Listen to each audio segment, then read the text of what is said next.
E aí pessoal, tudo bem com vocês? Hoje é um vídeo muito especial porque não vai haver críticas contra nenhum livro, não haverá piadas contra cornos, também não haverão piadas ruins. Bom, se fosse verdade, isso podia acabar o vídeo aqui, né? Porque já não teria mais nada de conteúdo para trazer para vocês. Mas de fato, hoje é um vídeo mais leve, um vídeo mais tranquilo, porque é um vídeo de celebração.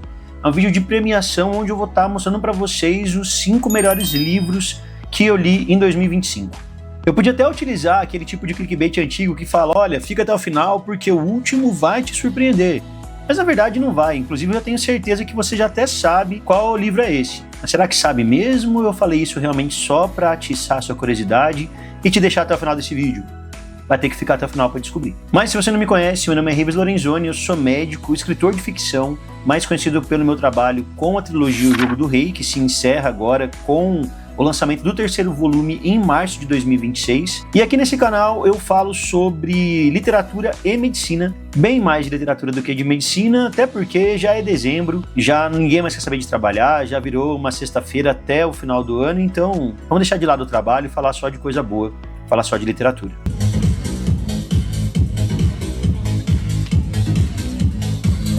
E antes de eu te mostrar já o primeiro livro, que seria o 5º colocado desse meu top 5, eu já te convido para seguir o canal, curtir esse vídeo. E assim, se assistir até o final e não gostar, depois você descurte, não tem problema nenhum.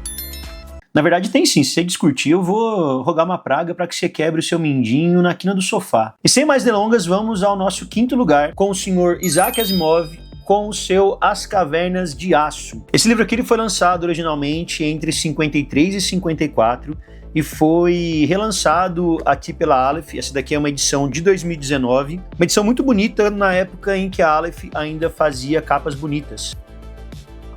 E antes de eu falar o que eu achei desse livro aqui, eu quero fazer uma breve sinopse dele. Ele se passa num futuro distante, aqui na Terra mesmo, onde a população humana atingiu a incrível marca de 8 bilhões de pessoas. Imagina se isso fosse verdade, não é mesmo? E por conta da superpopulação, os humanos acabam morando em grandes cidades, grandes megalópolis, que ficam debaixo de um domo gigantesco. Então, por isso o nome desse livro, né, As Cavernas de Aço, faz uma referência direta a essas cidades desse futuro distópico. E nesse futuro distópico aqui, totalmente ficcional, nós temos robôs roubando o emprego de vários humanos. Isso acontece em várias camadas sociais, isso vai acometendo todo tipo de emprego, inclusive na polícia. A gente tem aqui o assassinato de um embaixador bastante importante, um político muito importante nesse universo, e acaba que um detetive chamado Elijah, ele acaba sendo designado para poder fazer a investigação desse crime. Mas como parceiro dele, eles acabam escolhendo um robô, um androide, na verdade, para poder ser o parceiro dele nessa investigação. E ele, que é um cara mais velho, que tem um certo preconceito com robôs, acaba tendo que engolir todo esse orgulho dele para trabalhar junto justamente com uma criatura que ele tanto abomina. Quem é que nunca ficou puto de ter que fazer trabalho em grupo, né?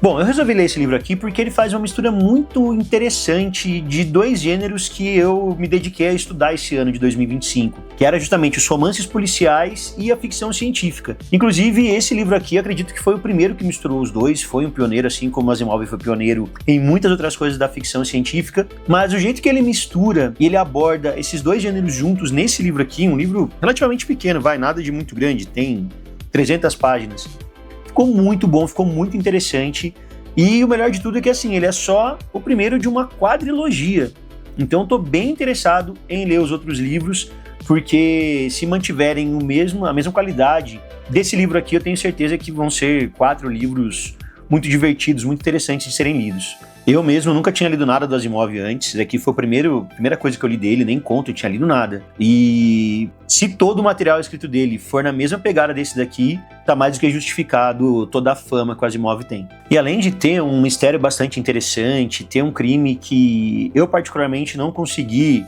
solucionar até, sei lá, o último terço do livro, mais do que o mistério, mais do que os próprios conceitos futurísticos e de ficção científica que tem aqui, a gente tem aqui uma abordagem político, social, psicológica muito interessante, porque é bem legal ver esses 2 personagens tão diferentes trabalhando juntos e tendo que passar por cima de preconceitos, de orgulho, de ego, porque existe ali um certo preconceito, vamos dizer, entre aspas, racial, afinal a gente está falando de humanos e de androides, em que tem que ser superado para que eles consigam atingir aquele objetivo juntos, que é prender o assassino desse embaixador.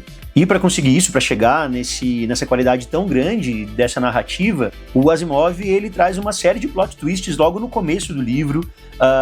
Ele tem um final muito bom, que, como eu falei, eu demorei bastante para conseguir realmente me ligar quem que era o tal assassino ou assassina, e eu achei muito satisfatório a leitura desse livro, aprendi muito com ele, me inspirou bastante nas minhas próximas escritas, que vão estar justamente nessa pegada de romance policial e ficção científica em 2026. Mas o que eu achei de mais interessante é como que ele consegue trazer algumas abordagens psicológicas a ponto de fazer a gente repensar na nossa própria humanidade através dos sentimentos que são refletidos por um robô. Então ele pega toda essa questão sintética de uma vida androide e emula para os nossos sentimentos humanos de finitude, de mesquinhez. Então eu achei que é um livro muito filosófico, sem precisar ser piega, sem precisar ser chato. Ele traz essas reflexões de maneira muito natural, apesar de partir de um ser sintético. E detalhe que ele consegue abordar esses temas sociais, filosóficos, sem precisar te empurrar a goela abaixo. Lá ele! Diferente de muita coisa que a gente vê hoje em dia, em que vários autores tentam empurrar ideologias, tentam empurrar ideias, tentam empurrar opiniões através de diálogos, através de palestrinha mesmo, no meio dos livros. Coisa que particularmente me incomoda pra caramba, mas o Asimov consegue fazer isso muito bem, e se ele tentou me vender alguma ideologia através do livro dele, passou totalmente despercebido. Então, mérito do autor e dessa obra. E é claro também que, como toda boa ficção científica, aqui tem várias abordagens de quando o Asimov escreveu, né, que foi na década de 50, trazendo algumas previsões de como seria esse mundo futurístico e que a gente está vivendo hoje, né, sei lá, quase 80 anos depois. Sou ruim de conta, mas deve ser mais ou menos isso. Ele consegue prever várias mudanças sociais que a gente vive hoje, várias questões tecnológicas que a gente usufrui hoje, numa época em que essas coisas eram provavelmente impensáveis, pelo menos para a grande maioria das pessoas. O Asimov previu várias dessas coisas, assim como a maioria dos grandes escritores de ficção científica. Então é mais um mérito dele também. E como uma última curiosidade, falando do Asimov, você já deve ter assistido aquele filme do Will Smith, o Eu, Robô. E apesar do nome Eu, Robô vir de um dos livros mais famosos do Asimov, que é um livro dele de contos desse universo robótico, toda a trama do filme do Will Smith é muito mais baseado nas Cavernas de Aço do que de fato no Eu, Robô do Asimov. Então, para quem já assistiu o filme, vai ver muita similaridade nesse livro aqui, mas de uma maneira infinitamente melhor. Não preciso nem dizer que o livro é muito melhor do que o filme, e olha que na época que o Smith fez esse filme, ele ainda atuava e não lutava o UFC. Oh, wow! E em quarto lugar, nós temos outra ficção científica, Uma Princesa de Marte, de Edgar Rice Burroughs. Pra falar a verdade, eu não sei exatamente se se encaixa puramente como uma ficção científica ou mais como uma fantasia, talvez, mas eu tenho esse certo preconceito em que todos os livros que se passam no espaço, que tem navinha, pra mim, é mais ficção científica do que, de fato, qualquer outro tipo de gênero. Mas, independente do gênero também, se é ficção científica, se é fantasia, se é aventura, isso aqui é um baita de um livro. Eu recomendo demais a leitura, tanto é que foi o meu quarto livro favorito desse ano. Esse livro aqui, ele conta a história do John Carter, que é um antigo capitão, um antigo militar do exército confederado americano, e ele vive numa região que dá a impressão de ser o Velho Oeste e acaba entrando numa ruína indígena. E quando ele entra nessa ruína, ele acaba sendo teletransportado para Marte. Basicamente, esse que é o plot, esse que é a sinopse desse livro aqui. E já adiantando, se você acha que conhece esse livro, conhece essa história, por aquele filme da Disney de 2012, se eu não me engano, achou errado, otário? No começo desse livro aqui, o John Carter, né, ao ser transportado para Marte, ele acorda lá no planeta vermelho, acaba sendo sequestrado por uma raça de humanoides meio bestiais que vivem em Marte, e ele descobre que essa raça vive em guerra com uma raça análoga à raça humana, que são chamadas de homens vermelhos. Então, ele acaba sendo preso por essa raça, acaba sendo sequestrado, só que rapidamente ele descobre que, por conta da gravidade de Marte ser muito mais baixa do que da Terra, e o corpo dele, a musculatura, os ossos dele estarem acostumados com a gravidade da Terra, que é muito maior, lá é como se ele fosse um super-humano. Então ele tem super força, super salto, super agilidade, e por conta disso ele rapidamente acaba se tornando um herói para aquele povo. Só que é um povo que está em guerra, então ele acaba se tornando um soldado no meio dessa guerra entre essas raças de Marte. E no meio desse conflito, onde ele só está buscando uma maneira de voltar para casa e voltar para a vida miserável que ele vive na Terra, ele acaba conhecendo uma prisioneira desses homens vermelhos, e ele acaba descobrindo que ela é a princesa desse povo, que é uma mulher, né, humana, só com a pele um pouco mais bronzeada. Ele acaba se apaixonando por ela. E o decorrer desse livro acaba mostrando pra gente essa divisão que ele fica entre voltar pra vida dele tão banal, largada a bebida que ele tinha na Terra, ou ficar lá, viver esse amor, viver essa história de heroísmo que ele tem em Marte. Então ele passa boa parte do livro dividido com essas duas questões. Então esse livro aqui é repleto de dilemas morais, dilemas éticos, que engrandece bastante essa história, que por si só já é bastante aventuresca, já é bastante divertida. É uma aventura assim bem clássica, tanto é que o Burroughs ele foi referência para muitos autores que a gente conhece hoje como referências de fantasia, de aventura como um todo. Inclusive, esse aqui é o mesmo autor que criou o Tarzan. Então eu achei essa leitura aqui muito divertida, muito gostosa, muito interessante realmente de ler, porque ele consegue, além de ser um livro muito divertido e, de certa forma, também profundo, ele traz vários conceitos de heroísmo, de amizade, de honra, que faltam em muitos dos livros que a gente vê hoje em dia. Ele faz também uma analogia do choque de cultura entre povos, né, que a gente cansou de ver na história da humanidade. Aborda de uma maneira bastante interessante esse conflito em que a gente vive entre os nossos desejos e os nossos sonhos,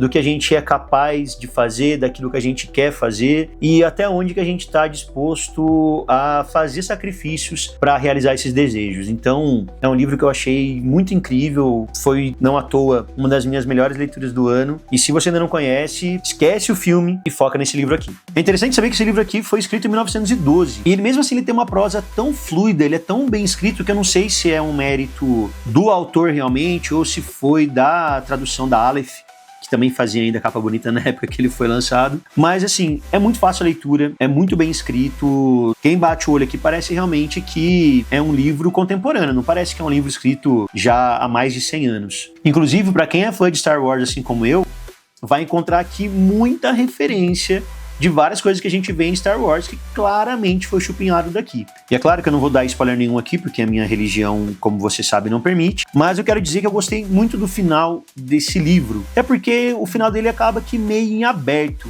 Isso me causou uma certa estranheza no começo, apesar de eu ter gostado, eu gosto de finais em aberto. Só que depois que eu terminei de ler ele, que eu fui descobrir que esse final fica em aberto, entre aspas enormes, porque ele é o primeiro de 11 livros.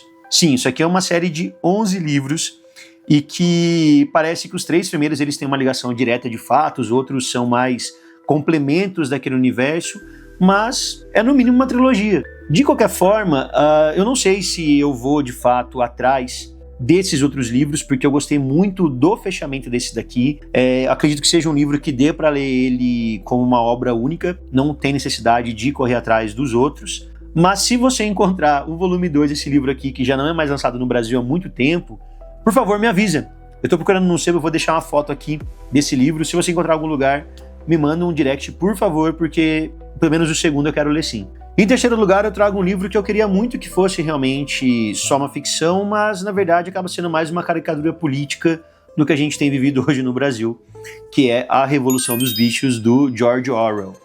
E antes que alguém venha discutir política aqui nos comentários, eu quero fazer um disclaimer que eu sei que o Orwell ele é um cara que desperta grandes paixões. Tanto o pessoal da direita quanto o pessoal da esquerda querem arrebanhar o autor pro lado deles. Mas a gente tem que ser bastante pragmático, porque os fatos não estão nem aí para o que você pensa ou para o que você sente. E o fato é que o Orwell era sim um socialista e que várias das obras dele criticavam sim o socialismo e o comunismo. Então, se por conta disso você quer amar ou odiar o cara, talvez isso fale muito mais de você do que de fato do autor ou da obra dele. Dito isto, quero dizer que eu achei esse livro absolutamente genial. Eu já tinha uma expectativa muito alta para esse livro, mas confesso que passou do que eu esperava. Foi melhor, bem melhor do que eu esperava esse livro aqui. Apesar dele ainda não ser tão bom quanto 1984, mas ainda assim é um livro excelente do Orwell. A verdade é que ele faz uma representação meio infantil sobre tudo que aconteceu na Revolução Russa. Inclusive ele traz alguns dos grandes personagens dessa época e da Revolução Russa meio que travestidos através dos bichos que a gente vê aqui. Então a gente tem aqui algumas figuras que representam o Lenin, o Marx, o Trotsky, a própria KGB. Então é bastante interessante a gente ter essa visão de como foi a Revolução Russa através do Orwell e da crítica pesada que ele faz sobre ela através desse livro. E fazendo uma sinopse rápida sobre esse livro, ele conta a história de uma fazenda, acho que é a Granja do Solar, alguma coisa assim, em que os animais se rebelam contra o dono da fazenda. Eles resolvem se unir, expulsam o fazendeiro e tomam o poder da fazenda para si. Mas tem duas coisas que a gente nunca vai ver no mundo. Primeiro, o Mundial do Palmeiras e segundo, um vácuo no poder. Sendo assim, quando os animais conseguem dominar o poder naquela fazenda, rapidamente alguns grupos dentro dessa rebelião acabam tomando o poder para si. E conforme vai passando o tempo, eles vão se tornando muito mais autoritários e ditadores do que o próprio fazendeiro, que apesar de também ser autoritário, conseguia trazer um certo senso de justiça para aquela fazenda. É interessante ver que, assim como em qualquer movimento revolucionário, essas atitudes são vendidas para os animais de uma forma igualitária, em que todos os animais são iguais. Só que conforme o tempo vai passando e o poder vai corrompendo, eles vão percebendo que alguns animais são mais iguais do que outros. Acaba que assim, o Orwell consegue fazer disso daqui uma fábula meio infantil, bem simples, mas muito clara sobre corrupção, sobre como o poder sobe a cabeça das pessoas e como ideias que a princípio são vendidas de uma maneira muito bonita podem ser transformadas em algo absolutamente tenebroso, dependendo obviamente de quem está liderando esses movimentos, ainda que lidere só das sombras e fingindo que só tem boas intenções. E apesar dele ter sido escrito criticando a Revolução Russa e também trazendo algumas questões comportamentais da própria época que ele foi escrito, para o Brasil de hoje ele parece quase um almanaque. Ele parece quase que uma cartilha de várias das questões políticas que a gente tem vivido no Brasil hoje. Ler esse livro aqui parece até um manual de como nós chegamos, onde chegamos aqui no Brasil.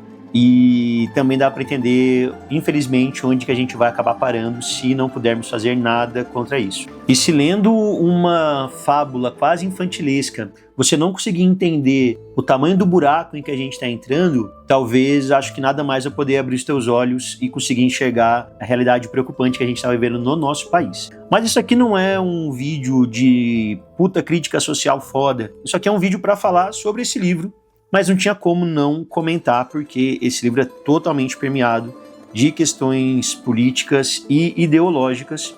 E aí você pode amar, você pode odiar, você pode tentar trazer para o seu espectro ideológico político, mas é um livro muito poderoso justamente por isso. Ele pode agradar e atacar qualquer lado político, independente do que você goste ou não. E falando de bandidos, meu segundo lugar foi O Poderoso Chefão, do Mário Puzo.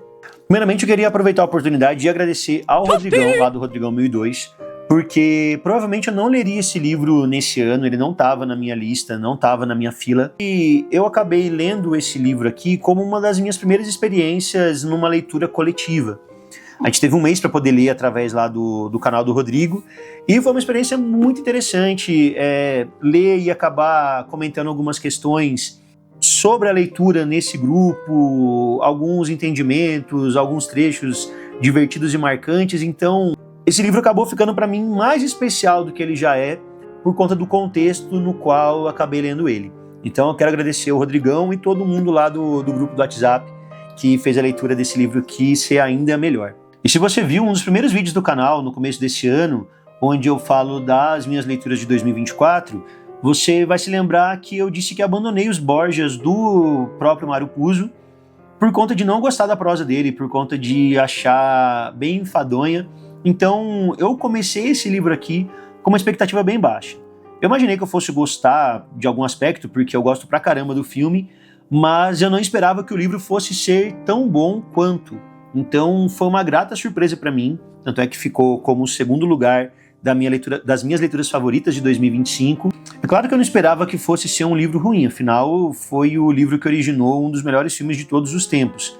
Mas de fato foi bem melhor do que eu esperava. Para quem já viu o filme, eu adianto que o livro e o filme são realmente muito parecidos, mas ele é tão bem escrito que não dá uma sensação de você estar simplesmente vendo uma história repetida. Até porque o livro é bem mais completo em alguns aspectos, ele traz muito mais abordagens detalhadas de alguns personagens que acabam passando bem mais batidos no filme. Para não dizer que eu só falei bem do livro, eu vou dizer que eu prefiro o filme do que o livro. Isso, claro, não é demérito nenhum para esse livro aqui, porque o filme é até difícil a gente comentar por conta de ser um dos maiores filmes de todos os tempos, se não for o melhor. Mas acaba que o filme pôde cortar várias informações que talvez o Puzo tenha colocado um pouco em excesso aqui no livro. Eu já adianto falando, por exemplo, toda a parte de Las Vegas, que aqui fica bastante extensa e que a gente vê que não tem tanta importância assim para a trama, tirando, claro, um ponto ou outro. E também, claro, a descrição exagerada de alguns órgãos genitais de personagens que não há necessidade nenhuma. É totalmente gratuito, algumas cenas bem gráficas aqui no livro, mas é algo que dá para entender que é uma questão da estética desse livro aqui. Eu particularmente não gosto, algumas cenas talvez que fiquem ali em excesso, não tinha necessidade, mas dado o contexto do livro como um todo, dado o tom desse livro, até que se encaixa bem. Porém o filme pôde podar isso, pôde trazer isso de uma maneira melhor, com mais classe, e eu particularmente prefiro o filme. Mas isso, como eu disse, não traz demérito nenhum para esse livro. É um livro que vale muito a pena ler, independente se você já viu o filme ou não. A única coisa que eu gostei mais desse livro do que do filme, com certeza foi o final. O final do filme já é muito bom, ele já é bastante emblemático, mas o final desse livro aqui, ele é bem diferente do filme, e ele fecha de uma maneira tão mais profunda e doída do que o filme, que com certeza é um dos finais de livro que eu nunca vou esquecer. E como eu já cansei de falar pra vocês, eu tenho muito problema com o final de livros como um todo, e esse daqui me agradou demais. É um dos melhores encerramentos de livro que eu já vi. E se você tá na Disney abraçado com o Pateta e nunca escutou falar desse livro ou desse filme do Poderoso Chefão, eu vou trazer pra você uma breve sinopse. Ele conta a história do italiano Don Vito Corleone, que se muda para Nova York e acaba construindo um império dentro da máfia. Nessa época, pelo menos nesse universo aqui do Mário Puzo, Nova York está dividido entre 5 grandes famílias de máfias italianas e de outras naturalidades, e ele acaba se envolvendo numa guerra entre essas famílias porque ele decide não participar de um lucrativo esquema de tráfico de drogas. Ele achava que isso era demasiadamente desonroso e apenas a questão dos jogos de azar era algo mais compatível com a honra e a moral dele. Então, tanto o livro quanto o filme, ele acaba sendo permeado com muitas cenas de violência, não é um livro leve de se ler, mas também eu particularmente até achava que seria mais pesado e não achei não. Ele acaba que, do jeito que o Puzo consegue trazer as exposições através da prosa dele, mesmo essas cenas que deveriam ser mais pesadas, não são. Não sei explicar exatamente como ele consegue fazer isso, mas é uma técnica que eu quero tentar emular nos meus próprios livros, de conseguir trazer cenas tão gráficas, tão violentas, de uma maneira leve, a ponto de não trazer aquela sensação gore ou de repulsa que muitos livros acabam trazendo de uma maneira às vezes até exagerada para causar aquele choque. E aqui eu não senti nada desse tipo de coisa nesse livro. Mas então essa é uma história muito forte, muito impactante, que fala sobre não simplesmente violência, mas fala sobre honra, sobre família, sobre paternidade, sobre dignidade, sobre lealdade e também, claro, né, sobre uma busca cega pelo poder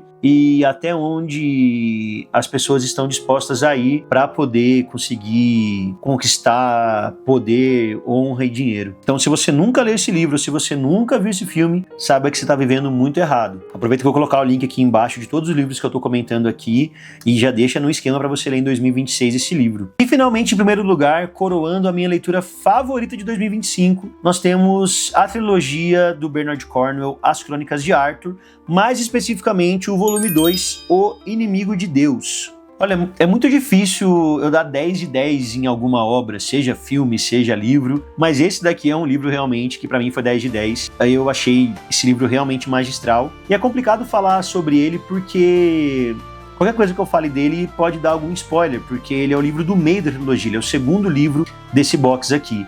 Então, não vou abordar a história desse livro aqui, mas sim falar sobre as minhas experiências de leitura dessa trilogia como um todo. Bom, eu nunca tinha lido nada do Cornwell, mas eu chuto que essa daqui deve ser a obra-prima dele, porque eu acho muito difícil ele conseguir fazer um livro melhor do que esse, não só o segundo em si, mas a trilogia como um todo, porque realmente é magnífico. Esse livro aqui é praticamente perfeito. Para mim, não tem nada que eu, como autor, gostaria de mudar e nem como leitor que eu não gostei de ler. Mas para quem não conhece, nessa trilogia aqui das Crônicas de Arthur, o Cornwell ele acaba trazendo uma outra visão das lendas arturianas. Ele tenta trazer a história do rei Arthur de uma maneira mais real, mais historicamente compatível do que a lenda mais mágica, mais fabulesca que a gente está acostumado a conhecer através de outros livros ou até mesmo outros filmes e séries. E justamente por ele ter uma abordagem tão diferente sobre o Arthur e sobre tudo que envolve a lenda dele, eu vou ser bem sincero, eu acabei largando essa trilogia nas duas primeiras tentativas que eu tive de ler. Na primeira vez, há uns 4 anos atrás, eu tentei ler o primeiro livro, só que ele já quebra sua expectativa logo de cara. Se você vai ler esse livro imaginando que você vai ver a Távola Redonda, a Excalibur na mão do Arthur, aquela espada mágica, você vai ver Camelot e toda a sua glória, você vai se decepcionar assim como eu me decepcionei. Eu comecei a ler esse livro sem conhecer nada da sinopse dele, então falei, vou ler 3 livros aí sobre o rei Arthur descendo a porrada em geral e trazendo prosperidade pro reino dele. Mas ao invés disso, esse livro começa com um monge que não tem uma mão, que já tá velho, e que resolve contar a história da amizade que ele tinha com Arthur.